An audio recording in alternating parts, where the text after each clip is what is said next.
আসসালামু আলাইকুম সবাই, কেমন আছো আপুরা? আলহামদুলিল্লাহ ভালো আছি আমি। জামার নিচের অংশ বা নিচের ঘের সেলাই করার আরেকটা টিপস দেব আজকে আবার। ধরো অনেকেই আছো পিন মেশিনের নিচে গেলে কি হয়, মনে হয় যে কষ্ট হয়, সেলাই করতে পারো না, তাদেরকে বলবো 1/2 ইঞ্চির মতো করে নিচের অংশটা ভেঙে নিও, ভাঁজ দিয়ে নিও।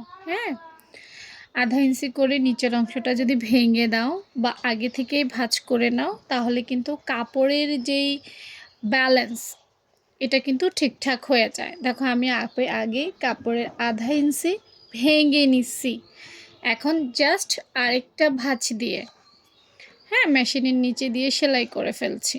দেখো, কারণ বেশিরভাগ আপুই লিখেছ যে আমাদের কামিজের যে নিচের অংশটা আছে এটা সেলাই করতে কষ্ট হয়, তাই একদম এডিট ছাড়া তোমাদেরকে ভিডিও দেওয়ার চেষ্টা করছি, একদম আস্তে আস্তে আস্তে।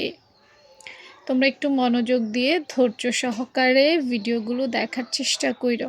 হ্যাঁ, এবং শুধু দেখলে হবে না, আসলে এগুলোর জন্য তোমাদেরকেও ট্রাই করতে হবে। অনেকে আছো শুধু ভিডিও দেখো কিন্তু বাসায় বসে নিজে ট্রাই করো না। তো বাসায় বসে তুমি যদি নিজে ট্রাই না করো তাহলে কেমনে হবে বলো? ট্রাই করতে হবে তো। প্রত্যেকটা স্টেপে আমি চেষ্টা করছি আসলে তোমাদেরকে দেখানোর, বাকিটা আল্লাহ ভালো জানে। তো শেষ, এবার ফাইনাল যে সেলাইটা আছে সেটা দিয়ে দিব, সেটা দিলে নিচের ঘেরটা সুন্দরভাবে সেলাই হয়ে যাবে।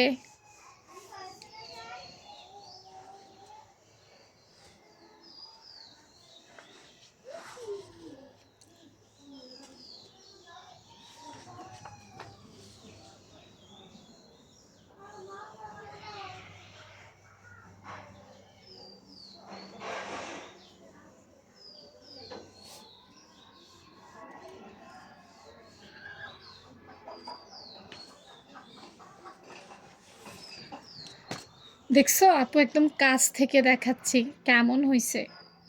একটু ভালো করে দেখো। দেখছো কোনো কিছু হয়েছে, কোনো অসম্মান হয়েছে? কিছুই তো হয় নাই, সুন্দর হয়েছে না?